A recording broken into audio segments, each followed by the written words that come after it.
This album is a portrait of American classical music, so it covers a range of different American classical composers from Barber to Gershwin to Samuel Coleridge-Taylor, and its aim is to show the many different styles and ways that composers in America approach this music. The most important thing for me in this album was to show a wide range of music. So the central work on there is Barber Piano Sonata, which is of course on the more modern side of things, and it's very contemporary and it's a very kind of big piece, quite dark in places. And then in contrast we have we have some Gershwin preludes, we have some Earl Wild transcriptions of Gershwin songs, and this is much more on the scale of maybe the more typical American sound world that you might think of when you think of this music. So I think for me it was important to illustrate everything and all different aspects of this music and show how diverse it is within that genre.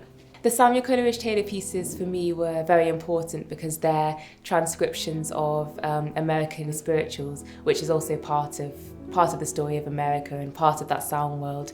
And again, completely different to Barber, completely different to Gershwin, but for me they fit in absolutely beautifully, and I also have a personal connection with them as well. I would say that I was familiar with most of the pieces, the Samuel Coleridge-Taylor pieces definitely, and the Barber and Gershwin pieces, but the Earl Wild transcriptions were definitely new to me, and so was the Samuel Coleridge-Taylor impromptu.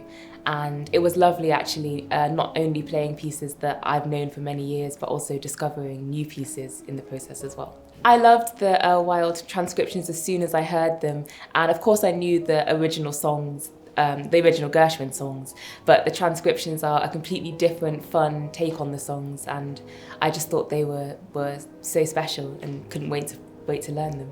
For me, it was very important that this album covered everything and had a big range and represented so many different things. So I wanted to have Barber and I wanted to have Coleridge-Taylor, and I heard this beautiful piece by Amy Beach, By the Still Waters, and I loved it, and I thought it would just be wonderful to have that on there and to have a female composer as well as everything else. So I'm really glad that that's on there as well.